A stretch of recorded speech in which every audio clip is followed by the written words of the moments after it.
Jake Martinez pushed his cleaning cart down the empty hallway of Titan's Edge Research Station. The lights were dim during night shift and his footsteps echoed in the quiet corridors. He had been working as a janitor on the space station for 3 years now. Most people barely noticed him as he cleaned their offices and labs. The station floated in space near a frozen moon in the Kepler system. Scientists came here to study ice samples and strange minerals. Jake didn't understand much about their work, but he kept their workplace clean. That was his job, and he did it well. Tonight felt different somehow. Jake couldn't explain why, but something seemed wrong. As he cleaned the upper levels, he heard a strange sound echoing from below. It sounded like metal hitting metal, followed by a low rumbling noise. Jake grabbed his flashlight and headed down to the lower cargo bays. These areas were rarely used, mostly for storing old equipment and supplies. The sound grew louder as he walked deeper into the station's belly. When he reached Cargo Bay 7, Jake saw something that made him stop breathing. A hole had been torn in the outer wall and twisted metal pieces lay scattered across the floor. In the middle of the destruction sat a small alien ship, no bigger than a delivery truck. Smoke rose from its damaged engines.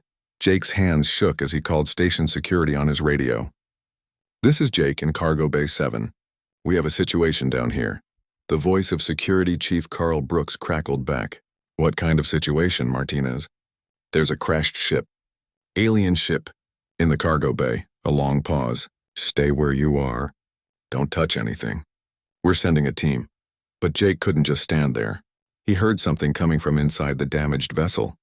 It sounded like crying, but not human crying. The sound was higher, more like the chirping of baby birds, but sadder.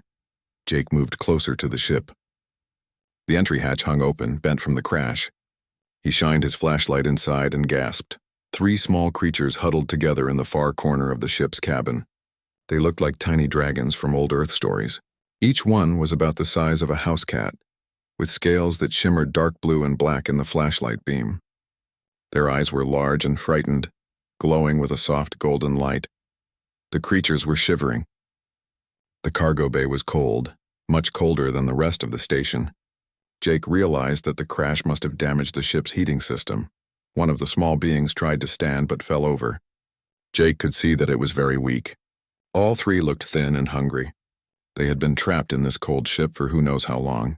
Jake forgot about security protocols. He forgot about waiting for orders. These creatures were dying. He climbed into the damaged ship. The 3 beings backed away from him, making soft chirping sounds, but they were too weak to run far. "It's okay," Jake said gently. "I'm not going to hurt you." The creatures seemed to understand his tone even if they didn't know his words. One of them, slightly larger than the others, tilted its head and looked at Jake with curious eyes. Jake slowly reached out his hand. The larger creature sniffed at his fingers, then pressed its small head against his palm. Its scales felt warm despite the cold air. Heavy footsteps echoed in the corridor outside. Security was coming. Jake made a quick decision. He took off his jacket and carefully wrapped it around the 3 creatures. They didn't resist. In fact, they seemed grateful for the warmth. "Martinez!" Brooks' voice boomed as he entered the cargo bay with 4 armed guards. "Step away from that vessel immediately." Jake climbed out of the ship, still holding the wrapped creatures close to his chest. "They're just babies," he said. "They're hurt and cold." Commander Pete Johnson arrived with Dr. Lisa Ford, the station's head scientist. Johnson was a tall man with gray hair and stern eyes. Dr. Ford was younger, with short brown hair and intelligent green eyes. "What do we have here?" Johnson asked, looking at the crashed ship. Dr. Ford pulled out a scanner and pointed it at the creatures in Jake's arms. Her eyes widened as she read the results. "Commander, these are Draknari juveniles." Johnson's face went pale. "Draknari? Are you certain?" "The genetic markers are unmistakable. They're babies, probably no more than a few months old." Jake didn't understand why everyone looked so worried. "What's a Draknari?" Dr. Ford explained while she continued scanning. "The Draknari are one of the most powerful alien races known to exist. They're dragon-like beings, highly intelligent and extremely territorial. Adult Draknari can grow to be 12 feet tall. Have we ever made contact with them?" Jake asked. Johnson shook his head grimly. "Every attempt at communication has failed. They don't trust other species. And if these are their young—" He didn't finish the sentence. Brooks stepped forward. "We need to secure these creatures immediately." They could be dangerous. Jake held the small beings tighter. Dangerous. Look at them. They can barely lift their heads. One of the creatures made a soft sound and nuzzled against Jake's chest. The other two pressed closer to their companion, seeking warmth. Dr. Ford frowned at her scanner readings. Commander, these juveniles are in critical condition. They're severely malnourished and suffering from hypothermia. Without immediate care, they won't survive another day. Then we'll take them to the medical bay, Johnson decided. No, Jake said firmly. They trust me. Moving them now might make things worse, Brooks laughed harshly. You're a janitor, Martinez. You don't make decisions about alien contact. But Dr. Ford was watching how the creatures responded to Jake. Every time someone else spoke loudly, they pressed closer to him. When Jake spoke softly, they seemed to calm down. He might be right, she said slowly. These juveniles have clearly bonded with Jake. Separating them could cause additional trauma. Commander Johnson rubbed his temples. This was not the kind of problem they trained commanders to handle. Dr. Ford, how long do we have? If the parents are looking for them, probably not long. Draknari are known to be extremely protective of their young. Johnson made his decision. Jake, you'll assist Dr. Ford with the creature's care. But this stays classified. No one else on the station needs to know about this yet. As they left the cargo bay, Jake felt the three small beings relax in his arms. They seemed to know they were safe now. He looked down at their peaceful faces and whispered, Don't worry, little ones. I'll take care of you. Jake didn't know that his simple act of kindness would soon change everything between humans and one of the galaxy's most feared alien races. Jake carried the three small creatures to an unused storage room on level 5. Dr. Ford had wanted to take them to the medical lab, but Jake convinced her that the bright lights and cold metal tables would scare them more. The storage room was warmer and quieter. Jake cleared out old boxes and made a comfortable nest using spare blankets from the supply closet. He placed the creatures gently in the center of the soft pile. Dr. Ford scanned them again with her medical equipment. Their body temperature is still too low, she said with worry. And they're dehydrated. Jake knelt beside the makeshift nest. The largest of the three creatures looked up at him with golden eyes that seemed almost human in their intelligence. What do they eat? I'm not sure. Draknari adults are carnivorous, but juveniles might have different needs. Dr. Ford packed up her scanner. I'll research their biology. Commander Johnson wants hourly reports on their condition. After Dr. Ford left, Jake sat beside the creatures. They watched him carefully, making soft chirping sounds to each other. Jake realized they were talking, sharing information in their own language. You can understand each other, can't you? He said gently. The largest creature tilted its head, as if trying to understand Jake's words. Its scales rippled with faint colors, blues and purples that shifted like aurora lights. Jake was fascinated. He had never seen anything like it. Are you trying to talk to me? The creature's scales shifted to warmer colors, gold and orange. The other two moved closer, their own scales beginning to glow softly. Over the next few hours, Jake experimented. When he spoke in a calm, friendly voice, their scales showed warm colors. When he pretended to be angry or upset, the colors turned dark and cold. Jake named them based on their scale patterns. The largest, with scales that sparkled like ice crystals, became Frost. The middle one, whose scales pulsed with light, became Nova. The smallest, with scales that glowed red-orange, became Ember. By morning, Jake was exhausted, but fascinated. The creatures had started following him around the small room. When he sat down, they curled up against him for warmth. Dr. Ford returned with food samples, different types of protein paste and vitamin solutions. Try these, she said. Start with small amounts. Frost sniffed at the protein paste but turned away. Nova tried a tiny taste and made a disgusted chirping sound. Ember wouldn't even look at the food. Jake frowned. They don't like it. They have to eat something, Dr. Ford said. Their energy levels are dropping. Jake remembered his own breakfast, scrambled eggs and toast he had saved from the cafeteria. He pulled out the container and offered a small piece of egg to Frost. The creature's eyes lit up. It took the egg carefully and ate it slowly, making happy chirping sounds. Nova and Ember immediately crowded closer, wanting their share. Eggs, Jake said with relief. They like eggs. Dr. Ford made notes on her tablet. That makes sense. Many reptilian species prefer eggs as a protein source. I'll have the kitchen prepare more. But when kitchen staff arrived with prepared eggs, the creatures refused to eat them. They would only take food directly from Jake's hands. They've bonded with you, Dr. Ford observed. In their minds, you're their caretaker now. Jake didn't mind. He spent his off-duty hours in the storage room, feeding the creatures and keeping them warm. He rigged up heating elements from old equipment to keep the room at a comfortable temperature. Amy Chen, the communications officer, visited on the second day. She was curious about Jake's special project that had the whole command staff acting nervous. "Wow," she whispered when she saw the three creatures. "They're beautiful." Frost, Nova, and Ember watched Amy carefully but didn't approach her. They stayed close to Jake, chirping softly among themselves. "Their communication is complex," Amy said, pulling out her language analysis equipment. "Listen to this."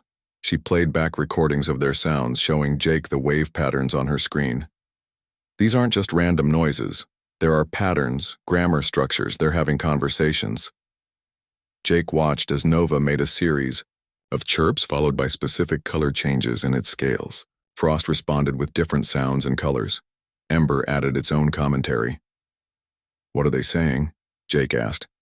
Amy shook her head. "I don't know yet, but they're definitely intelligent. More intelligent than we first thought." On the third day, Security Chief Brooks visited the storage room. He wasn't happy about the arrangement.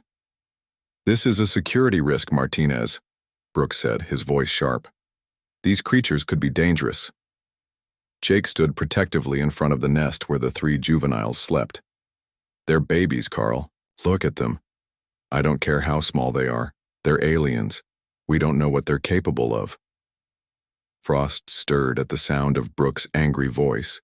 Its scales turned dark, almost black. Nova and Ember woke up, pressing close to their larger companion. "See that?" Jake said quietly. "They can sense your hostility.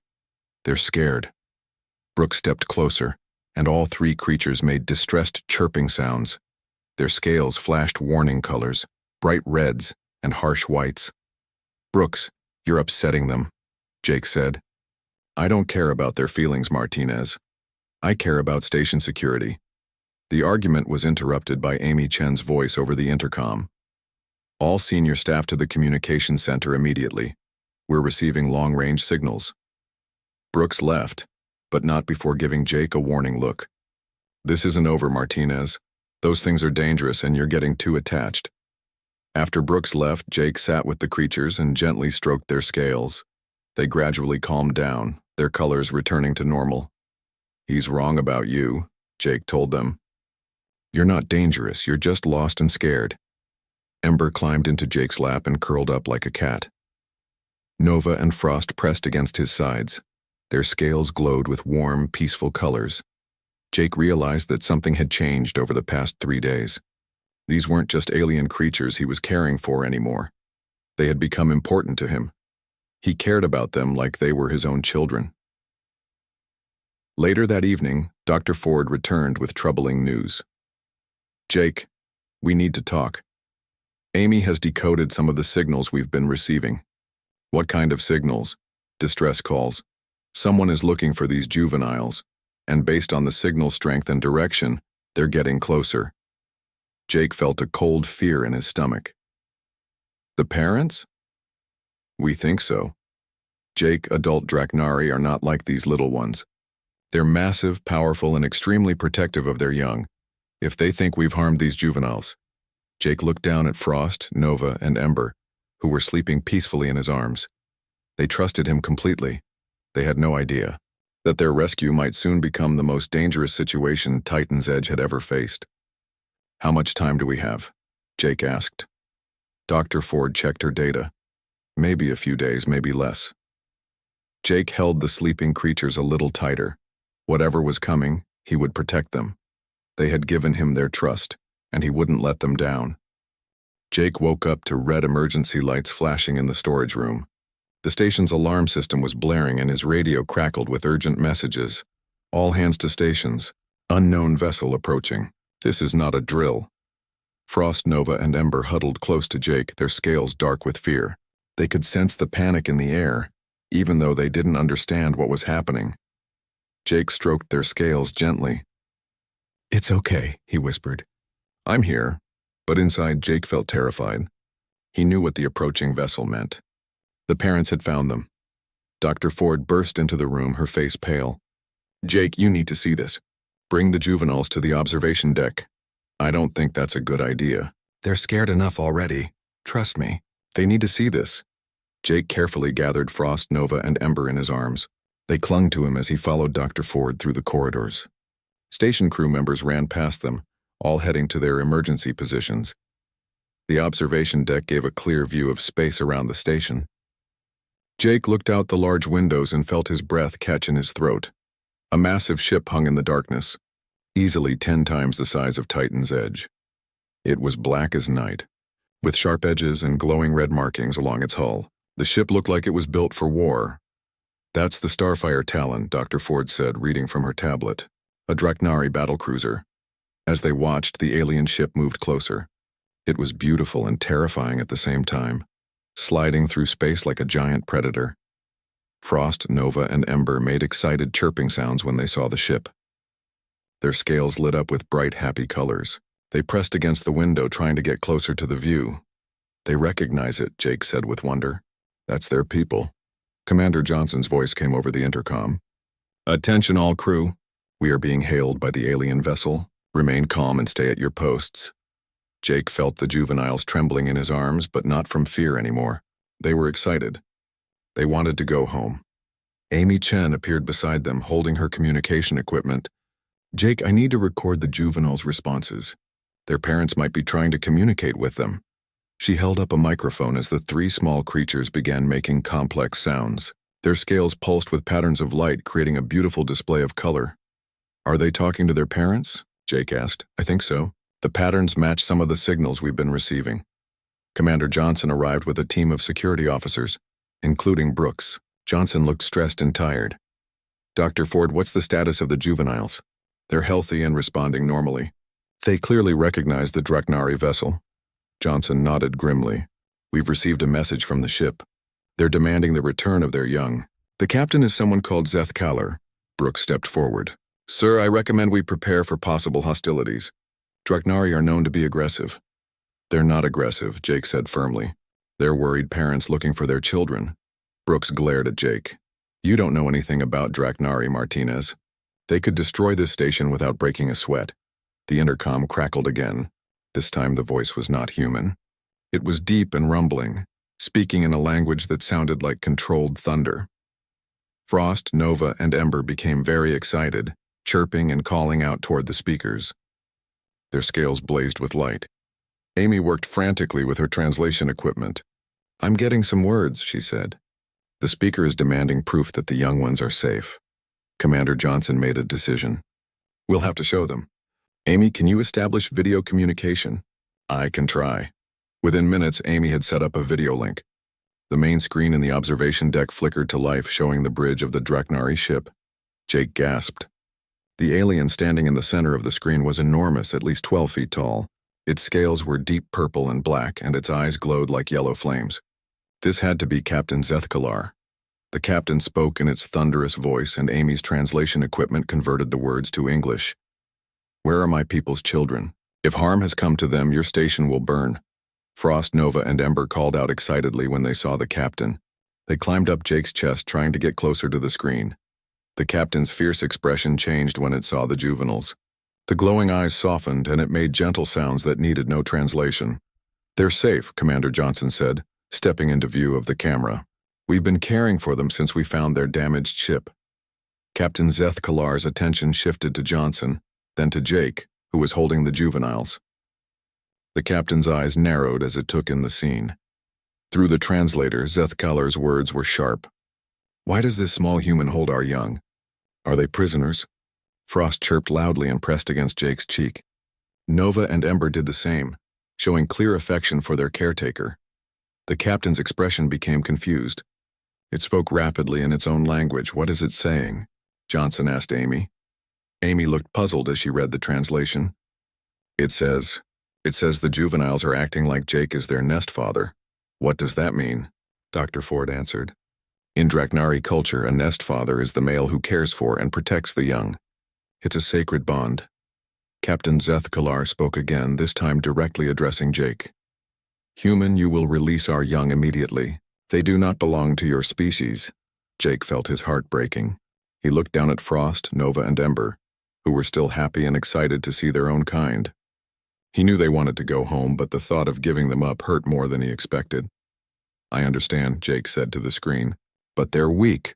They need careful handling. Brooks grabbed Jake's arm roughly. Just hand them over, Martinez. This isn't your decision to make. The moment Brooks touched Jake, all three juveniles made distressed sounds. Their scales flashed angry red colors, and they tried to hide deeper in Jake's arms. Captain Zeth Kalar saw the juvenile's reaction.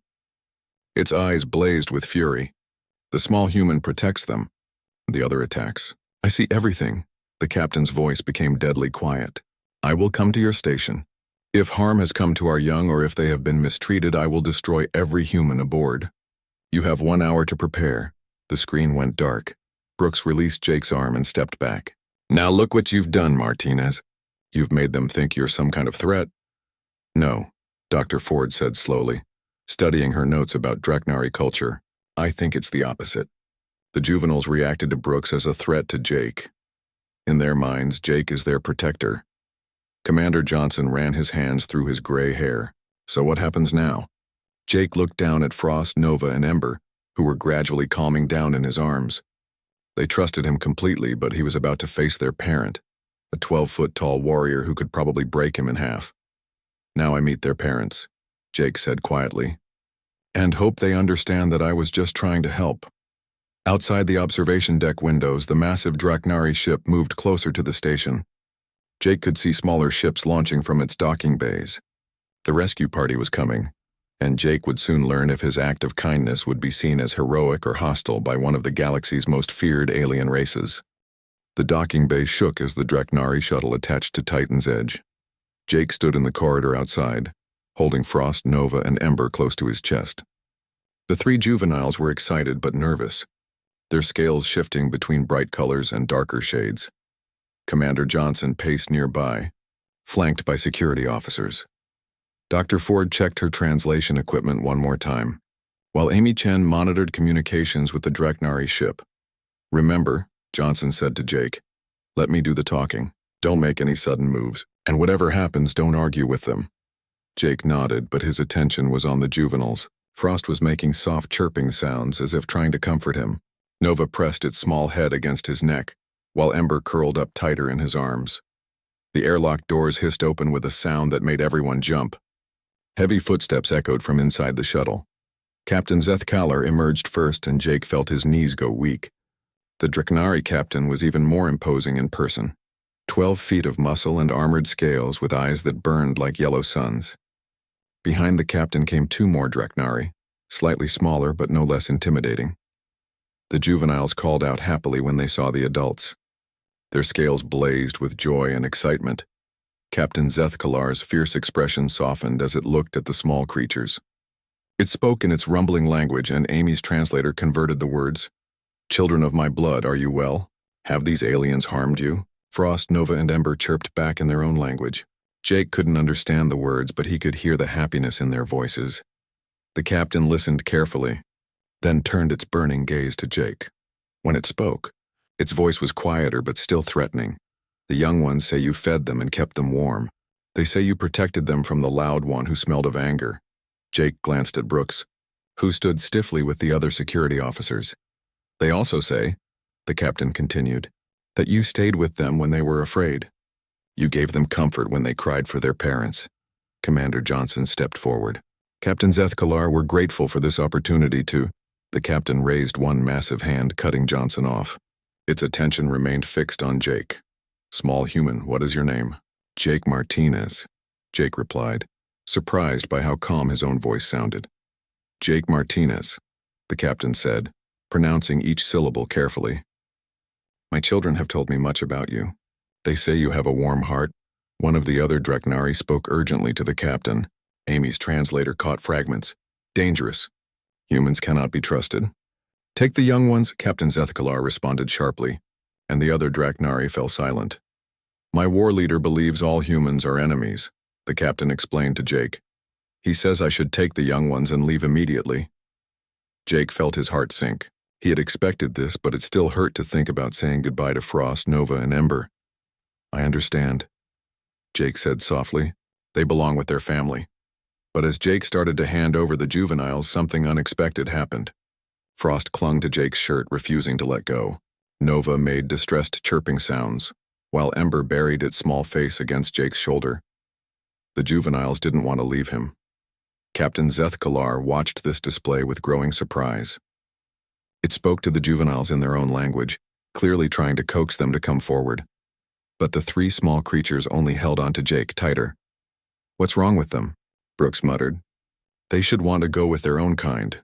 Dr. Ford was furiously taking notes on her tablet. This is unprecedented.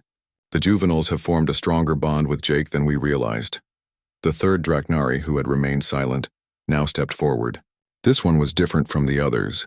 Its scales were lighter in color, more silver than black, and its manner was gentler. Amy's translator picked up its word, brother. I have studied the behavior of many species. What we see here is rare but not unknown. The young ones have accepted this human as family. Captain Zethkalar's eyes widened. Family, that is impossible. He is not Draknari. Blood does not always determine family, the silver-scaled Draknari replied. This human cared for our young when they were dying. He protected them when others might have used them for gain. In their hearts, he has become their nest father. The captain stared at Jake with new intensity. Is this true, Jake Martinez? Do you consider our young to be your children? Jake looked down at Frost, Nova, and Ember, who were still clinging to him. He thought about the past few days, feeding them, keeping them warm, sleeping next to them so they wouldn't be afraid.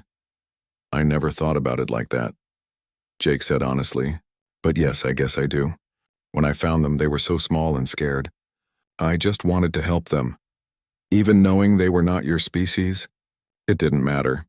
They needed someone to take care of them. Captain Zethkalar exchanged a long look with the silver-scaled Draknari. When the captain spoke again, its voice was thoughtful. Among my people there is an old law. If young ones bond with a protector outside their birth clan, that protector may be adopted as honorary family. But this has never been applied to an alien species. Brooks stepped forward impatiently. Captain, with all due respect, we need to resolve this situation. Your ship is making our crew nervous. The captain's eyes flashed dangerously. Your fear is not my concern, human.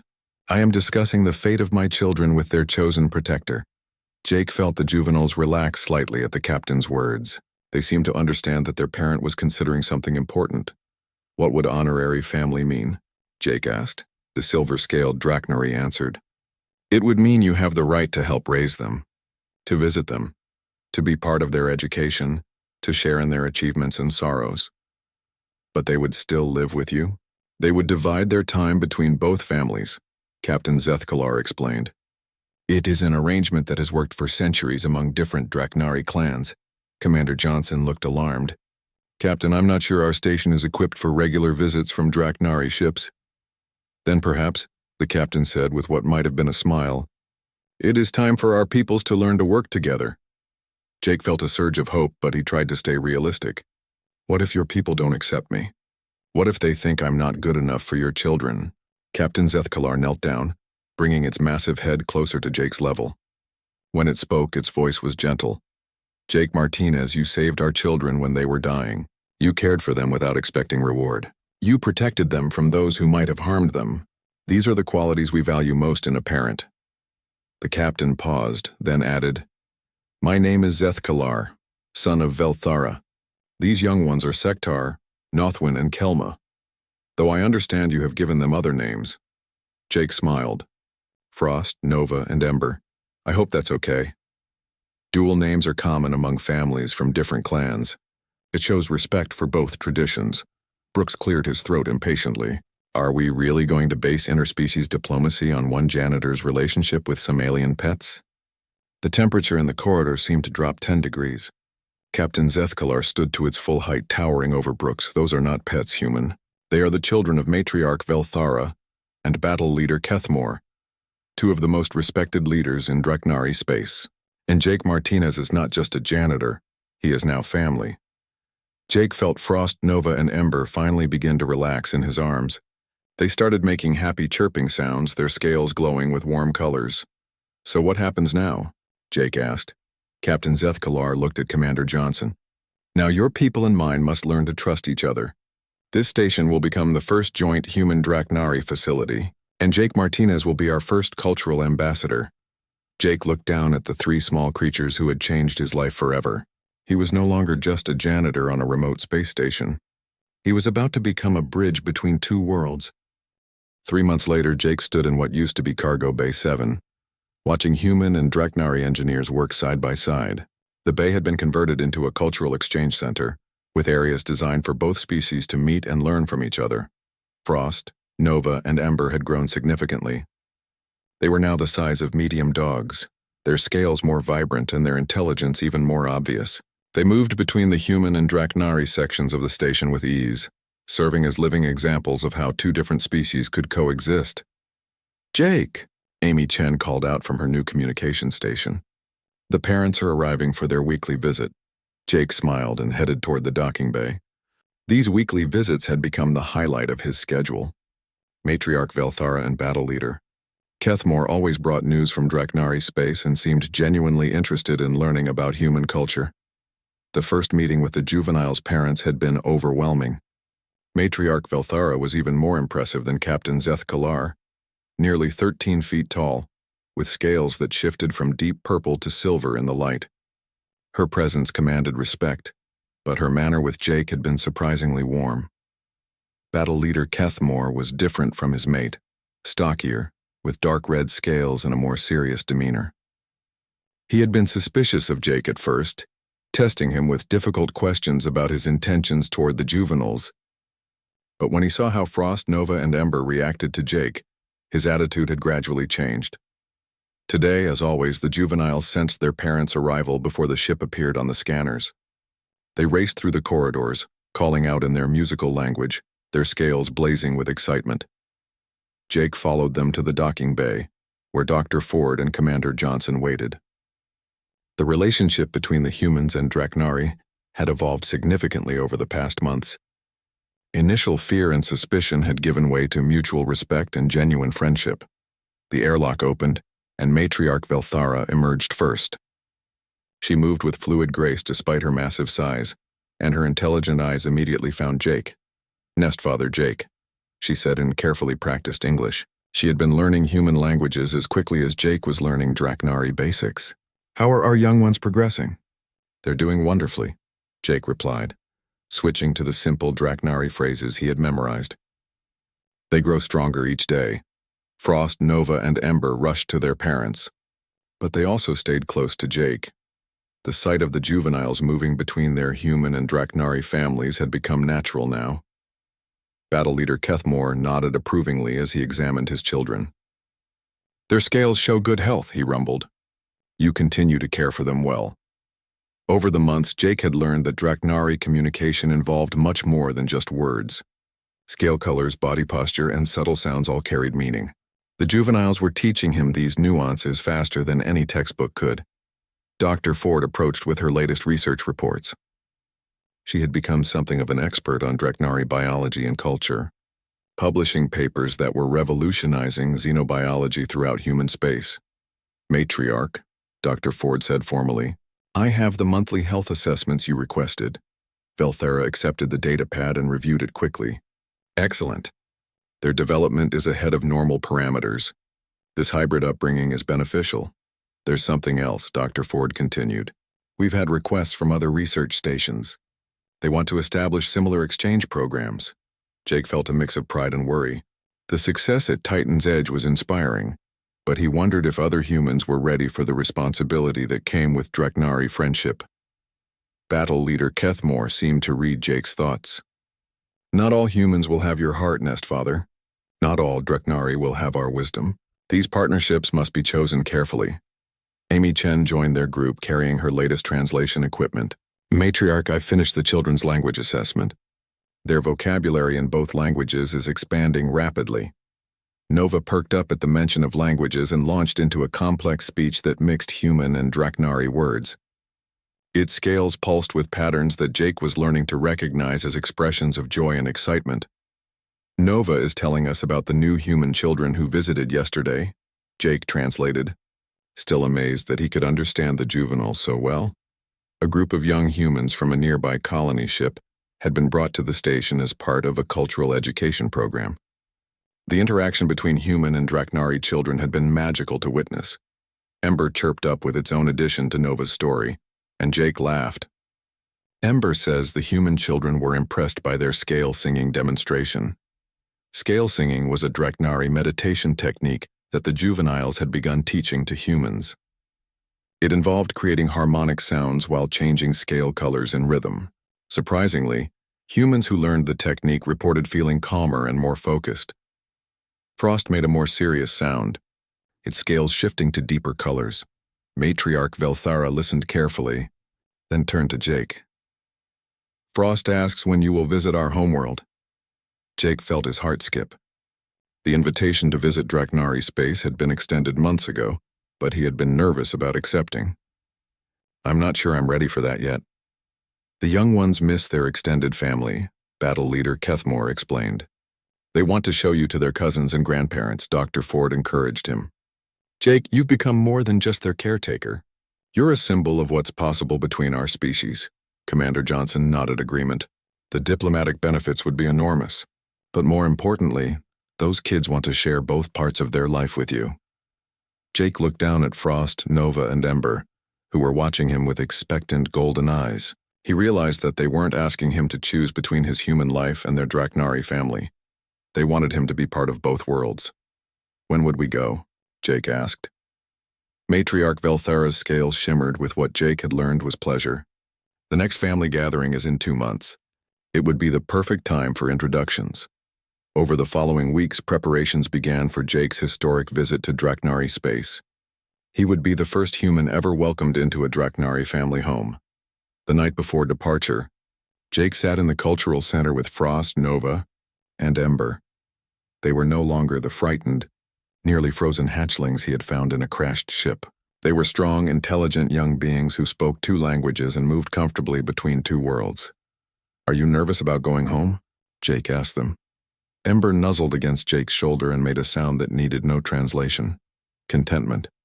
Nova and Frost pressed close on either side, their scales glowing with warm, peaceful colors. Home is where family is, Frost said in carefully practiced English. It was one of the first complete sentences any of them had learned. Jake smiled and hugged all 3 of them gently. Then I guess we're going home together. The next morning, as Jake boarded the Draknari ship that would take them to the homeworld, he thought about how much his life had changed. He had started as a simple janitor, invisible to most people around him. Now he was a cultural ambassador, a bridge between species, and most importantly, a father to 3 remarkable children who just happened to be dragons. Amy Chen waved goodbye from the docking bay. Bring back lots of stories, she called out. Jake waved back, then looked at Frost, Nova, and Ember, who were practically vibrating with excitement as they prepared to show him their birth world. Ready for an adventure? He asked them. Their scales blazed with joy as they chirped in unison. Ready, Nestfather Jake? As the ship pulled away from Titan's edge, Jake realized that saving 3 small, freezing creatures had not only changed their lives, it had opened up an entirely new chapter in the relationship between humans and one of the galaxy's most powerful races. And it had all started with one simple act: a janitor who couldn't walk away from children in need, no matter what species they happened to be. The stars stretched out ahead of them, full of possibilities that Jake was only beginning to imagine.